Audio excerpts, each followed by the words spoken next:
ETV news కి స్వాగతం. ముందుగా ముఖ్యాంశాలు. నేడు ఆంధ్రప్రదేశ్ మంత్రివర్గ సమావేశం. చుక్కల భూముల వివాదాన్ని పరిష్కరించే సూచనలు, బిల్డింగ్ యాక్ట్ సవరణకు ఆమోదం తెలిపే అవకాశం.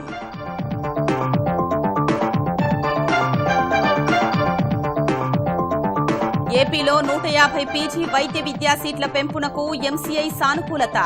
2-3 రోజుల్లో కేంద్రం నిర్ణయం. ప్రభుత్వ వైద్య విద్య కళాశాలలకే వర్తింపు. ఏప్రిల్ 27న వరంగల్లో తెరాస ఆవిర్భావ దినోత్సవం. భారీ బహిరంగ సభ నిర్వహణకు నిర్ణయం. హైదరాబాద్లో పార్టీ ప్లీనరీ జరపనున్న గులాబీ దండు.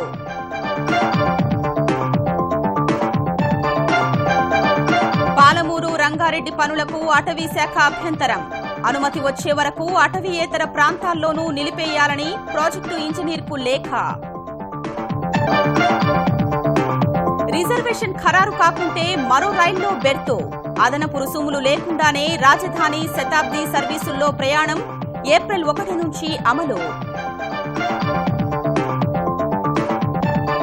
ముస్లిం దేశాల ప్రయాణికులపై అమెరికా, యూకే కొత్త ఆంక్షలు. విమాన క్యాబిన్లోకి సెల్ ఫోన్లు, ల్యాప్టాప్లు నిషేధం. ఉగ్రదాడుల భయంతోనే నిర్ణయం.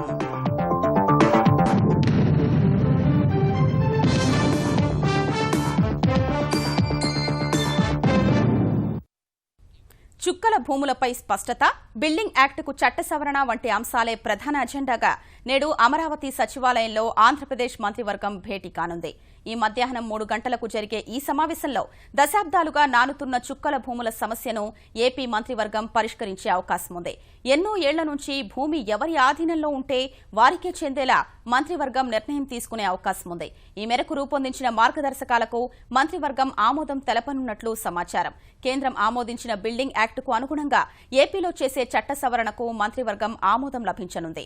కామన్ లేఅవుట్స్ నిబంధనల్లో మార్పులకు పచ్చజెండా ఊపే అవకాశం ఉంది. అనంతపురం, కర్నూలు, చిత్తూరు, విశాఖ జిల్లాల్లో వివిధ సంస్థలకు ఏపీ ఐఐసీ భూముల కేటాయింపునకు ఆంధ్రప్రదేశ్ మంత్రివర్గం ఆమోదం తెలిపే సూచనలున్నాయి. రాజకీయ చర్చల్లో భాగంగా ఎమ్మెల్సీ ఎన్నికల్లో గెలుపు ఓటములపై చర్చించే అవకాశం ఉంది. ఈ నెల 31 వరకు జరగనున్న అసెంబ్లీ సమావేశాల్లో అనుసరించాల్సిన వ్యూహంపై మంత్రులకు చంద్రబాబు దిశానిర్దేశం చేయనున్నారు. అమరావతి రాజధాని భవన నిర్మాణ ఆకృతుల నమూనాల్ని ఆంధ్రప్రదేశ్ సర్కార్కి చూపించేందుకు ప్రధాన ఆర్కిటెక్చర్ సంస్థ నార్మన్ ఫాస్టర్ బృందం మరోసారి రాజధాని ప్రాంతానికి రానుంది. తొలిదశ నమూనాల్ని మరింత మెరుగుపరిచి రూపొందించిన ఆకృతుల్ని ముఖ్యమంత్రికి నార్మన్ ఫాస్టర్ ప్రతినిధులు చూపించనున్నారు. ఈసారి కూడా 3-4 ఆకృతులు రూపొందించినట్లు సమాచారం. తాజా నమూనాల్లో సీఎం చంద్రబాబు చేసిన సూచనలు స్థానిక సంస్కృతి, సాంప్రదాయాలు, శిల్ప సంపదకు చోటు కల్పించినట్లు తెలుస్తోంది. ఆకృతులపై ఏర్పాటైన నిష్ణాతుల కమిటీ కూడా కొన్ని సిఫార్సులు చేసేందుకు సన్నద్దమవుతోంది. వాటిని కూడా తుది నమూనాల్లో పొందుపరిచే అవకాశం ఉంది. నార్మన్ ఫాస్టర్ సంస్థ ఏప్రిల్ నెలాఖరుకు తుది ఆకృతుల్ని ప్రభుత్వానికి సమర్పించనుంది. ఆంధ్రప్రదేశ్కు 155 పీజీ వైద్య విద్యా సీట్ల పెంపు దాదాపు ఖాయమైంది. క్లినికల్ విభాగంలో ఈ సీట్లు పెరగవచ్చని అధికారులు అంచనా వేస్తున్నారు.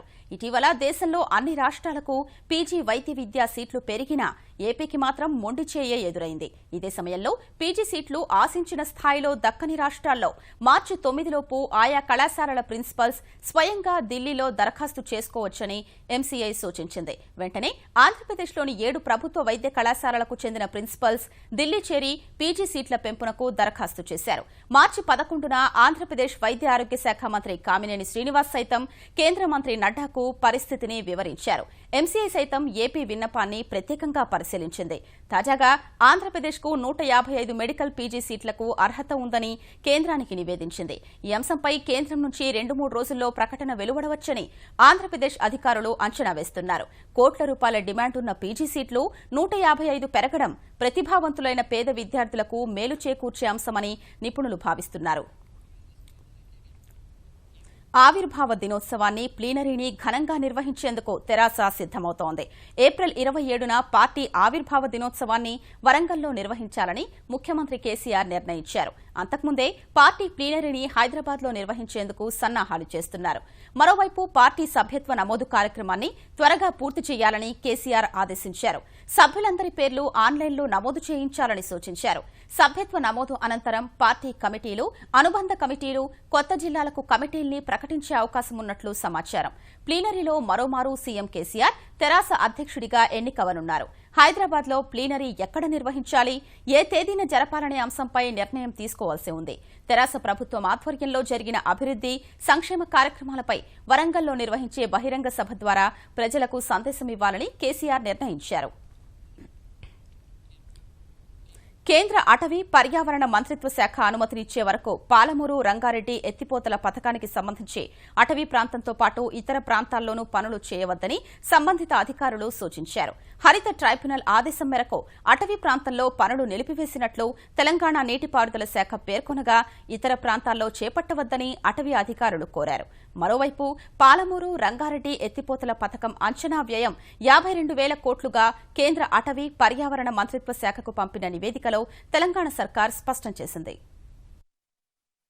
పాలమూరు రంగారెడ్డి పథకంలో అటవీ ప్రాంతంలో ఉన్న పనులకు సంబంధించి కేంద్రం అనుమతి వచ్చే వరకు అటవీయేతర ప్రాంతంలో కూడా పనులు చేయవద్దని అచ్చంపేట డివిజన్ అటవీ అధికారి ఎం జోషి పాలమూరు రంగారెడ్డి ఎత్తిపోతల పథకం ఎగ్జిక్యూటివ్ ఇంజనీర్ కు వారం రోజుల క్రితం లేఖ రాశారు. ప్రాజెక్టులో భాగమైన 3 ప్యాకేజీల పనులకు 229 హెక్టార్ల అటవీ ప్రాంతాన్ని కేంద్ర అటవీ పర్యావరణ మంత్రిత్వ శాఖ కేటాయించాల్సి ఉంది. అటవీ భూములు కేటాయించకుండా అటవీయేతర ప్రాంతంలో కూడా పనులు చేపట్టరాదని అటవీ సంరక్షణ చట్టం 1980కి సవరణలు చేశారని 2011 మార్చి 21న అన్ని రాష్ట్రాల ప్రభుత్వ ప్రధాన కార్యదర్శులకు కేంద్ర అటవీ పర్యావరణ మంత్రిత్వ శాఖ ఇన్స్పెక్టర్ జనరల్ ఈ మేరకు లేఖ రాశారని ఆ వివరాలు జతచేశారు. కాబట్టి కేంద్రం అనుమతి ఇచ్చే వరకు పాలమూరు రంగారెడ్డి ఎత్తిపోతల పథకం పనులు చేపట్టరాదని డివిజనల్ అటవీ అధికారి రాసిన లేఖలో పేర్కొన్నారు. ఈ సమాచారాన్ని జిల్లా కలెక్టర్, అటవీశాఖ ఉన్నతాధికారులకు కూడా పంపారు. ఒకవైపు పనుల నిలిపివేత ఆదేశాలు, మరోవైపు బిల్లుల చెల్లింపులు, జాతీయ హరిత ట్రైబ్యునల్ మధ్యంతర ఆదేశాలతో అమ్రాబాద్ టైగర్ రిజర్వ్ ప్రాంతంలో పనులు చేపట్టరాదని డిసెంబర్ 15న పాలమూరు రంగారెడ్డి ప్రాజెక్టు 1వ డివిజన్ ఎగ్జిక్యూటివ్ ఇంజనీర్ ఆదేశాలిచ్చారు. మరోవైపు ఈ ప్రాజెక్టు అంచనా వ్యయం 52,000 కోట్లుగా తెలంగాణ నీటిపారుదల శాఖ పేర్కొంది. అనుమతి కోసం కేంద్ర అటవీ పర్యావరణ మంత్రిత్వ శాఖకు పంపిన నివేదికలో ఈ విషయాన్ని పేర్కొంది. శ్రీశైలం నుంచి 120 టీఎంసీల నీటిని మళ్లించి 12.3 లక్షల ఎకరాలకు నీరు సరఫరా చేయడం సహా దిండి ఎత్తిపోతల పథకం కింద ఆయకట్టుకు 30 టీఎంసీల నీటిని సరఫరా చేయాలనేది ప్రాజెక్టు లక్ష్యం. మొత్తం 69.60 టీఎంసీల నీరు నిల్వ చేసేలా 6 రిజర్వాయర్లను నిర్మిస్తారు. వాటికి అదనంగా 16 టీఎంసీల సామర్థ్యంతో రామలింగేశ్వర స్వామి రిజర్వాయర్, 4.92 టీఎంసీలతో హేమసముద్రం రిజర్వాయర్ నిర్మించనున్నట్లు తాజా నివేదికలో తెలిపారు. ఇప్పటికే టెండర్లు ఖరారు చేసిన పనులకు, రెండో దశలో చేపట్టనున్న పనులకు కలిపి 50,638.21 ఎకరాల భూమి అవసరమని, అదనంగా 3,706.88 ఎకరాల అటవీ భూమి కావాలని పేర్కొన్నారు. ఉగ్రవాదంపై కలిసికట్టుగా పోరాటం చేయాలని బిమ్స్టెక్ సభ్యదేశాలకు ప్రధాని మోదీ పిలుపునిచ్చారు. ఉగ్రవాదం, మాదక ద్రవ్యాలు, మనుషుల అక్రమ రవాణాపై ఉమ్మడిగా సమరం సాగించాలని ఆకాంక్షించారు. సైబర్ భద్రత, సముద్ర భద్రతపై పరస్పరం సహకరించుకుని ముందుకు సాగాలని అభిప్రాయపడ్డారు. బిమ్స్టెక్ సభ్యదేశాల జాతీయ భద్రతా విభాగాల అధిపతులు తొలిసారిగా ఢిల్లీలో సమావేశమై ప్రాంతీయ, అంతర్జాతీయ అంశాలపై చర్చించారు. అనంతరం వారంతా నరేంద్ర మోదీతో భేటీ అయ్యారు. వారితో మాట్లాడిన సందర్భంగా ప్రపంచం ఎదుర్కొంటున్న సమస్యలపై ఐకమత్యంగా పోరాటం సాగిస్తేనే విజయం వరిస్తుందని ప్రధాని సూచించారు. తీవ్రవాద దాడుల భయంతో ముస్లిం దేశాల ప్రయాణికులకు సంబంధించి అమెరికా, బ్రిటన్ దేశాలు కొత్త నిషేధాజ్ఞలు విధించాయి. పశ్చిమాసియా, ఆఫ్రికా దేశాల నుంచి వచ్చే విమానాల్లో ఎలక్ట్రానిక్ పరికరాల్ని తీసుకురాకుండా నిషేధిస్తున్నట్లు అమెరికా తెలిపింది. ఆయా దేశాల నుంచి అమెరికాకు నేరుగా వచ్చే విమానాల్లోని క్యాబిన్లోకి సెల్ ఫోన్, ల్యాప్టాప్ వంటి ఎలక్ట్రానిక్ పరికరాల్ని అనుమతించరాదని స్పష్టం చేసింది. ఇతర బ్యాగేజీతో వాటిని తీసుకెళ్లొచ్చని పేర్కొంది. ఉగ్రవాదులు ఎలక్ట్రానిక్ పరికరాల్లో పేలుడు పదార్థాలు దాచి విమానాలను లక్ష్యంగా చేసుకునే అవకాశముందనే సమాచారంపై తాజా నిర్ణయం తీసుకున్నట్లు శ్వేతసౌధం వర్గాలు పేర్కొన్నాయి. Jordan, Turkey, Saudi Arabia, Egypt, Kuwait, Morocco, Qatar, యూఏఈకి చెందిన 9 విమానాశ్రయాల నుంచి వచ్చే విమానాలకు తాజా నిషేధం వర్తించనుంది. అమెరికా ఆంక్షలు విధించిన గంటల్లోనే యూకే అదే బాటలో పయనించింది. 6 ముస్లిం దేశాల నుంచి వచ్చే 14 సంస్థల విమానాల క్యాబిన్లోకి ఎలక్ట్రానిక్ పరికరాల్ని అనుమతించబోమని ప్రకటించింది. ప్రయాణికుల భద్రతే తమ ప్రథమ ప్రాధాన్యమని పేర్కొంది. తెలుగు రాష్ట్రాల్లో శాసనసభ స్థానాల సంఖ్యను పెంచేందుకు కేంద్రం ప్రయత్నాలు చేస్తోందని కేంద్ర సమాచార ప్రసార శాఖ మంత్రి వెంకయ్యనాయుడు పునరుద్ఘాటించారు. తెలుగు రాష్ట్రాల్లో సీట్ల పెంపునకు అవసరమైన సవరణల కోసం కేంద్ర హోంశాఖ కేబినెట్ నోట్ రూపొందిస్తోందని ఆయన వెల్లడించారు. అసెంబ్లీ సీట్ల పెంపు 2026లోనే ఉంటుందని తెరాస ఎంపీ కొత్త ప్రభాకర్ రెడ్డి లోక్సభలో అడిగిన ప్రశ్నకు కేంద్ర హోంశాఖ సహాయ మంత్రి హన్స్రాజ్ లిఖితపూర్వకంగా సమాధానమిచ్చారు. అసెంబ్లీ సీట్ల సంఖ్యను పెంచాలంటే రాజ్యాంగంలోని 117వ అధికరణంలోని 3వ నిబంధనను సవరించాల్సి ఉందని, కాబట్టి ఇప్పుడే పెంపు ఉండబోదని ఆయన తెలిపారు. ఈ సమాధానం నేపథ్యంలో స్పందించిన కేంద్ర మంత్రి వెంకయ్యనాయుడు కేంద్ర హోంమంత్రి రాజ్నాథ్ సింగ్ తో మాట్లాడారు. అనంతరం శాసనసభ స్థానాల సంఖ్య పెంచే అంశంపై కేంద్రం దృష్టి పెట్టిందని వెంకయ్యనాయుడు వివరించారు. ఇందులో భాగంగానే కేబినెట్ నోట్ సిద్ధం చేస్తున్నట్లు ఆయన ప్రకటించారు. భిన్నంగా ఆలోచిస్తే మంచి ఫలితాలు సాధించడం కష్టమేవీ కాదని మేనేజ్మెంట్ టెక్నాలజీ కోర్సు పూర్తి చేసుకున్న యువతకు ముఖ్యమంత్రి చంద్రబాబు సూచించారు. హైదరాబాద్ శంషాబాద్లోని ఇన్స్టిట్యూట్ ఆఫ్ మేనేజ్మెంట్ టెక్నాలజీ స్నాతకోత్సవానికి ముఖ్య అతిథిగా హాజరైన ఆయన వనరుల్ని సద్వినియోగం చేసుకుంటే భారత్ ఆర్థిక వ్యవస్థ అమెరికా, చైనాలకు మించి దూసుకెళ్తుందన్నారు. హైదరాబాద్ను తన మానస పుత్రికగా అభివర్ణించిన చంద్రబాబు విజ్ఞాన నగరంగా తీర్చిదిద్దే ఉద్దేశంతోనే ఐఎస్బీ, హైటెక్ సిటీ, బాహ్య వలయ రహదారి వంటి వాటికి శ్రీకారం చుట్టానని తెలిపారు. ప్రతి సంక్షోభం అవకాశాలను సృష్టిస్తుందన్న చంద్రబాబు అమరావతి నగరం నిర్మించే అరుదైన అవకాశం తనకు దక్కిందన్నారు. ఈ కార్యక్రమంలో ఐఎంటీ అధ్యక్షుడు కాంగ్రెస్ ఎంపీ కమల్నాథ్ కూడా పాల్గొన్నారు. Always any complacency, then we may not get results. That is the biggest secrecy in life. If you go routine work without having an innovation, you will become routine leader. Every day if you go for innovation, different way of thinking, innovation is nothing but how to do things differently to get better results. Career is one aspect. Culture is also very, very important. Legacy is also important. All your parents are here. Better than you, they are very happy. They are all proud. That is the beauty of India. APPSC 2011 group 1 interview schedule అతి త్వరలో విడుదల కానుంది.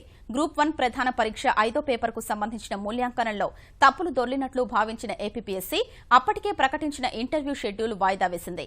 మళ్లీ పేపర్ను పరిశీలించి తాజాగా మార్కుల్ని ఇచ్చింది.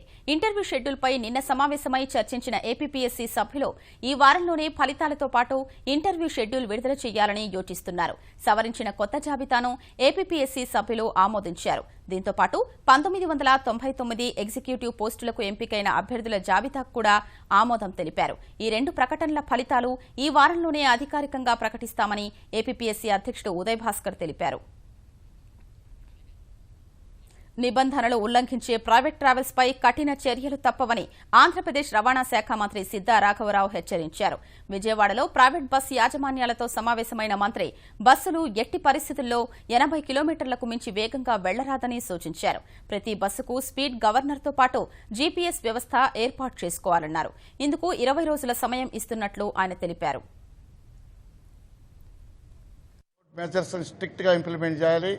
ఎక్కడైతే రోడ్ మెజర్స్ కి మీరు వైలేట్ అవుతారో తప్పకుండా మీ అందరి మీద కూడా యాక్షన్ తీసుకుంటామని కూడా చెప్పడం జరిగింది. ముఖ్యంగా లాంగ్ డిస్టెన్స్ జర్నీ చేసే బస్సెస్ అయితే 2 డ్రైవర్లని ఇవ్వాలి. అట్లానే ఇంకా కూడా లాంగ్ డిస్టెన్స్ ఎక్కువ ఉంటే 3 డ్రైవర్లు కూడా ఇవ్వాలని వారికి చెప్పడం జరిగింది. ఎక్కడన్నా కూడా మీరు లగేజ్ అటువంటి ఇన్ఫ్లేమబుల్ లగేజ్ మీరు ఏదైనా వాడితే తప్పకుండా కూడా వాటి మీద కూడా మేము యాక్షన్ తీసుకుంటామని వారికి చెప్పడం జరిగింది. ఆంధ్రప్రదేశ్లో జరిగిన పట్టభద్రుల ఎమ్మెల్సీ ఎన్నికల్లో ఒకచోట పీడీఎఫ్, మరోచోట వైకాపా, ఉత్తరాంధ్రలో తెలుగుదేశం, భాజపా ఉమ్మడి అభ్యర్థి విజయం సాధించారు. దాదాపు 40 గంటలకు పైగా కొనసాగిన ఉత్తరాంధ్ర పట్టభద్ర నియోజకవర్గ ఎమ్మెల్సీ ఎన్నికల ఓట్ల లెక్కింపులో తెలుగుదేశం బలపరిచిన భాజపా అభ్యర్థి మాధవ్ గెలుపొందారు. తొలి ప్రాధాన్య ఓట్ల లెక్కింపు తరువాత విజయానికి అవసరమైన ఓట్లు ఎవరికీ రాకపోవడంతో రెండో ప్రాధాన్య ఓట్ల లెక్కింపు చేపట్టారు. చివరకు పీడీఎఫ్ అభ్యర్థి అజా శర్మపై మాధవ్ 9215 ఓట్ల ఆధిక్యం గెలుపొందారు. చిత్తూరు, నెల్లూరు, ప్రకాశం జిల్లాల పరిధిలోని తూర్పు రాయలసీమ పట్టభద్రుల ఎమ్మెల్సీ ఎన్నికల్లో పీడీఎఫ్ అభ్యర్థి శ్రీనివాసరెడ్డి 4559 ఓట్ల మెజార్టీతో విజయం సాధించారు. తెదేపా అభ్యర్థి వేమిరెడ్డి పట్టాభిరెడ్డి రెండో స్థానంలో నిలిచారు. పశ్చిమ రాయలసీమ పట్టభద్రుల ఎమ్మెల్సీ స్థానంలో వైకాపా అభ్యర్థి గోపాల్ రెడ్డి గెలుపొందారు. తెలంగాణలో ఉపాధ్యాయుల కోటాలో ఎన్నిక జరిగిన మహబూబ్ నగర్, రంగారెడ్డి, హైదరాబాద్ ఉమ్మడి జిల్లాల నియోజకవర్గంలో నేడు జరిగే ఓట్ల లెక్కింపునకు ఏర్పాట్లు పూర్తయ్యాయి. ఈ ఉదయం 8 గంటలకు అంబర్పేట్ ఇండోర్ స్టేడియంలో లెక్కింపు ప్రక్రియ ప్రారంభం కానుంది. ఈ నియోజకవర్గంలో 23,789 ఓట్లు ఉండగా 19,624 ఓట్లు పోలయ్యాయి. ఈ ఓట్ల లెక్కింపు కోసం మొత్తం 28 టేబుళ్లను ఏర్పాటు చేసిన అధికారులు ఒక్కో షిఫ్ట్లో 30 మంది సూపర్వైజర్లు, 90 మంది అసిస్టెంట్లను నియమించారు. జూన్ నుంచి అంగన్వాడీ కేంద్రాల్ని ప్రాథమిక పాఠశాలల్లోకి తరలించాలని తెలంగాణ ప్రభుత్వం నిర్ణయించింది. కేజీ టు పీజీ విద్యా విధానంలో భాగంగా అంగన్వాడీ కేంద్రాల్ని ప్రాథమిక పాఠశాలల ఆవరణలోకి మార్చాలని తెలంగాణ ఉప ముఖ్యమంత్రి, విద్యాశాఖ మంత్రి కడియం శ్రీహరి, తెలంగాణ స్త్రీ శిశు సంక్షేమ శాఖ మంత్రి తుమ్మల నాగేశ్వరరావు సూత్రప్రాయంగా అంగీకరించారు. ప్రాథమిక పాఠశాలల్లోని వసతులు అంగన్వాడీ కేంద్రాలకు ఉపయోగపడతాయని మంత్రులు అభిప్రాయపడ్డారు. గ్రామానికి దగ్గర ఉండే ప్రాథమిక పాఠశాలల్ని గుర్తించి వెంటనే అక్కడికి అంగన్వాడీ కేంద్రాల్ని తరలించాలని సూచించారు. 2017-18 విద్యా సంవత్సరం నుంచి ఈ మార్పు అమలయ్యేలా చర్యలు చేపట్టాలని అధికారుల్ని ఆదేశించారు. అంగన్వాడీ కేంద్రాలు ఇప్పటి వరకు పిల్లలకు పౌష్టికాహారం అందించేవిగా మాత్రమే పనిచేశాయని, ఇకపై ప్లే స్కూల్స్ గా మార్చేందుకు ప్రతిపాదనలు సిద్దం చేయాలని ఆదేశించారు. ఈ అంశంపై ఏప్రిల్ నెలాఖరులోగా నివేదిక ఇవ్వాలని సూచించారు. ఇందిరా పార్క్ నుంచి ధర్నా చౌక్ ను తరలించాలనే నిర్ణయం అప్రజాస్వామికమని కోదండరాం తెలిపారు. హైదరాబాద్లోని సుందరయ్య విజ్ఞాన కేంద్రంలో ధర్నా చౌక్ తరలింపునకు వ్యతిరేకంగా నిర్వహించిన సదస్సుకు హాజరైన కోదండరాం ఈ వ్యాఖ్యలు చేశారు. తెలంగాణ ప్రభుత్వ నిర్ణయానికి వ్యతిరేకంగా ధర్నా చౌక్ పరిరక్షణ సంఘం పేరుతో 21 మందితో కార్యాచరణ కమిటీని ఏర్పాటు చేశారు. కన్వీనర్ గా చాడ వెంకటరెడ్డి, కో కన్వీనర్ గా పిఎల్ విశ్వేశ్వరరావు, సభ్యులుగా కోదండరాం, తమ్మినేని, చుక్కారామయ్య, జస్టిస్ చంద్రకుమార్తో పాటు మరికొంతమందిని నియమించారు. ఆందోళనలో భాగంగా ఈ నెల 26న 2K రన్ నిర్వహించాలని నిర్ణయించారు. భావ ప్రకటనకు ఉండేటువంటి అవకాశాన్ని ఇవాళ ఈ ధర్నా చౌక్ను తరలించడం ద్వారా ప్రభుత్వం అణచివేస్తున్నది. కనుక సుప్రీంకోర్టు తీర్పు ప్రకారము ప్రభుత్వము హక్కులను ఇనుమడింపజేయటానికి, ప్రజలకుండే నిరసన తెలుపటానికి ఉండే అవకాశాలను పెంచడానికే తన అధికారాలను వాడాలి తప్ప పూర్తిగా నిర్మూలించేటువంటి ఉద్దేశంతో వాడటానికి వీల్లేదు. కాబట్టి అందరం కలిసి ఆ వేదిక పరిరక్షణ కోసం సమిష్టిగా ప్రయత్నం చేయాలనుకున్నాం. ఖచ్చితంగా సమిష్టి ప్రయత్నాలకి జేఏసీ సహకారం ఉంటుందని సందర్భంగా తెలియజేస్తాం. విజయవాడలోని యనమల కుదురులో దారుణం చోటు చేసుకుంది. ఖైనీ తిన్నాడని 6 ఏళ్ల బాలుణ్ణి అతడి పెద్దమ్మ కడ్డీతో కాల్చి తీవ్ర గాయాల పాలు చేసింది. శైలజ అనే మహిళ భర్తతో విభేదాల కారణంగా తన 6 ఏళ్ల కుమారుడితో కలిసి యనమల కుదురులోని తన అక్క భవానీ ఇంట్లో ఉంటోంది. 3 రోజుల క్రితం ఖైనీ తిన్నాడనే కోపంతో బాలుడి పెద్దమ్మ భవానీ కడ్డీతో బాలుడి 2 చేతులపై విచక్షణారహితంగా కాల్చింది. బాలుడు తీవ్రంగా రోదిస్తున్నా ఏమాత్రం కనికరం చూపలేదు. బాలుణ్ణి తల్లి, పెద్దమ్మలు కనీసం వైద్యుని వద్దకు తీసుకెళ్లలేదు. కాలిన గాయాలతో అంగన్వాడీ కేంద్రానికి వెళ్లిన బాలుణ్ణి చూసి ఆశ్చర్యపోయిన సిబ్బంది విషయాన్ని పోలీసులకు తెలిపారు. వెంటనే పసివాడిని ఆస్పత్రిలో చేర్పించి వైద్యం చేయించిన పోలీసులు నవజీవన్ బాలభవన్ కు తరలించారు. బాలుడి పెద్దమ్మ, తల్లిపై కేసు నమోదు చేసి అరెస్ట్ చేశారు. మరి మీ అమ్మ లేదా ఇప్పుడు ఎక్కడ పోయింది? ఇంటికి వెళ్ళింది. దేంతో కలిసింది? గంటితో. ఏ పేరు పెద్దమ్మ పేరు? భవానీ. అగ్రరాజ్యంలో శక్తివంతమైన అప్పీళ్ల కోర్టులో కీలకమైన జడ్జి పదవికి భారతీయ అమెరికన్ అముల్ థాపర్ పేరును ఆ దేశాధ్యక్షుడు డొనాల్డ్ ట్రంప్ ప్రతిపాదించారు. 2007 నుంచి కెంటకీ తూర్పు జిల్లా జడ్జిగా పనిచేస్తున్న అముల్ థాపర్ను అప్పీళ్ల కోర్టులో జడ్జిని చేయాలన్న ట్రంప్ ప్రతిపాదనను అమెరికా ఎగువ సభ ఆమోదించాల్సి ఉంది. ఈ ప్రక్రియ పూర్తయితే, నియామకం జరిగితే కెంటకీ, టెన్నెసీ, ఒహాయో, మిషిగాన్ రాష్ట్రాలకు సంబంధించిన కేసులు వినే 6వ సర్క్యూట్ కోర్ట్ ఆఫ్ అప్పీల్స్ న్యాయమూర్తిగా థాపర్ పనిచేయనున్నారు. అమెరికాలో మొట్టమొదట న్యాయవాదులైన దక్షిణాసియా సంతతి వ్యక్తుల్లో ఒకరైన 47 ఏళ్ల అముల్ థాపర్ అనేక కీలక కేసులు వాదించారు. ఉగ్రవాదం, జాతీయ భద్రతపై ఏర్పాటైన కమిటీల్లో సభ్యునిగా ముఖ్య భూమిక పోషించారు. అధ్యక్ష పదవి చేపట్టిన తర్వాత థాపర్ సహా మొత్తం 20 మంది జడ్జీల్ని సుప్రీంకోర్టు న్యాయమూర్తులుగా నియమించాలని ప్రతిపాదిస్తానని ఎన్నికల ప్రచారంలో చెప్పిన ట్రంప్ అందుకనుగుణంగా కార్యాచరణ చేపట్టారు. రైల్లో సుదూర ప్రయాణాలు చేసే ప్రయాణికులకు నిరీక్షణ జాబితా ఉందనో, రైలు తప్పిపోయిందనో చింత ఇకపై తప్పనుంది. ఒక రైలుకు టికెట్ తీసుకుని అదే మార్గంలో ప్రయాణించే వేరే బండిలో వెళ్లే వెసులుబాటును రైల్వే శాఖ కల్పిస్తోంది. ఓ రైల్లో నిరీక్షణ జాబితా ఎక్కువగా ఉంటే తరువాత ట్రైన్లో బెర్త్ ఇచ్చే సదుపాయాన్ని వచ్చే నెల నుంచి అందుబాటులోకి తేనుంది. వికల్ప్ పేరుతో రాజధాని, శతాబ్ది ఎక్స్ప్రెస్లు, దురంతో సహా ఇతర ప్రత్యేక రైళ్లలోనూ ఈ కొత్త సౌకర్యం కల్పిస్తోంది. ఈ విధానం ప్రకారం రిజర్వేషన్ చేయించుకునే సమయంలోనే టికెట్ ఖరారు కాకుంటే ఆ తర్వాత ఖాళీగా ఉండే రైళ్లలో ప్రయాణించే సదుపాయాన్ని ప్రయాణికుడు ఎంచుకోవాల్సి ఉంటుంది. ఫలితంగా ఎక్స్ప్రెస్ టికెట్ ధరతోనే రాజధాని లేదా శతాబ్ది ఎక్స్ప్రెస్ రైళ్లలో ప్రయాణించే అవకాశం దక్కుతుంది. ఇందుకోసం ఎలాంటి అదనపు రుసుం వసూలు చేయబోమని రైల్వే శాఖ స్పష్టం చేసింది. ఫ్లెక్సీ ఫేర్ విధానం వచ్చిన తరువాత చాలా ప్రీమియర్ రైళ్లలో బెర్తులు ఖాళీగా ఉంటున్నాయి. మరోవైపు నాన్ ప్రీమియర్ రైళ్లు కిక్కిరిసిపోతున్నాయి. ఏప్రిల్ 1 నుంచి అమల్లోకి రానున్న వికల్ప్ విధానంలో ప్రయాణికులకు రద్దీ బాధలు తీరడం సహా ఆదరణ పెరుగుతుందని రైల్వే శాఖ భావిస్తోంది. అన్నాడీఎంకే పార్టీ రెండాకుల గుర్తును శశికళ వర్గం, పన్నీర్ సెల్వం వర్గాల్లో ఎవరికి ఎన్నికల సంఘం కేటాయిస్తుందనే అంశం తమిళనాట తీవ్ర ఆసక్తిని కలిగిస్తోంది. జయలలిత మరణానంతరం అన్నాడీఎంకే శశికళ, పన్నీర్ సెల్వం వర్గాలుగా చీలిపోయింది. చెన్నైలోని ఆర్కే నగర్ నియోజకవర్గంలో ఉప ఎన్నిక వచ్చే నెల 12న జరగనుంది. ఈ నేపథ్యంలో అన్నాడీఎంకే చిహ్నం రెండాకులు తమకే దక్కాలంటూ రెండు వర్గాలు కేంద్ర ఎన్నికల సంఘాన్ని అభ్యర్థించాయి. తమిళనాడు వ్యాప్తంగా పార్టీ కార్యవర్గంలోని మెజారిటీ సభ్యులు, శాసనసభ్యులు, పార్లమెంట్ సభ్యులు తమ వెంటే ఉన్నారని శశికళ వర్గం ఎన్నికల సంఘానికి సమర్పించిన వివరణలో పేర్కొంది.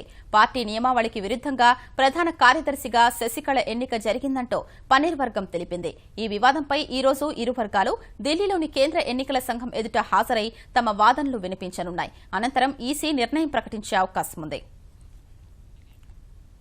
రద్దు చేసిన పెద్ద నోట్లను 2016 డిసెంబర్ 30 తర్వాత కూడా బ్యాంకుల్లో జమ చేసేందుకు ఎందుకు అవకాశం ఇవ్వలేదని కేంద్రాన్ని, రిజర్వ్ బ్యాంకును సుప్రీంకోర్టు ప్రశ్నించింది. గడువులోపు పెద్ద నోట్లు మార్చుకోలేకపోయిన వారికి ప్రత్యేక వెసులుబాటు ఎందుకు కల్పించలేదో ఏప్రిల్ 11లోపు ప్రమాణపత్రం సమర్పించాలని ఆదేశించింది. రద్దయిన నోట్ల మార్పిడికి సంబంధించిన వ్యాజ్యంపై విచారణ కొనసాగించిన న్యాయస్థానం డిసెంబర్ 30లోపు పాత నోట్లు మార్చుకోలేని వారు సహేతుక కారణాలు చెబితే ఆర్బీఐ కౌంటర్ల ద్వారా మార్చి 31 వరకు మార్చుకోవచ్చని ప్రధాని చెప్పిన విషయాన్ని గుర్తు చేసింది. అయితే ప్రవాస భారతీయులు, విదేశీ పర్యటనలో ఉన్న వారికి మాత్రమే ఆ అవకాశం ఇచ్చారని, ఇతరులకు ఎందుకు వెసులుబాటు కల్పించలేదని కేంద్రాన్ని, ఆర్బీఐని నిలదీసింది. సహేతుక కారణాలున్న వారికి పాత నోట్ల మార్పిడికి మరో అవకాశం ఇచ్చే ఉద్దేశముందా లేదా అని కేంద్రాన్ని సుప్రీంకోర్టు ప్రశ్నించింది. ఈటీవీ న్యూస్ సమాప్తం. నమస్కారం.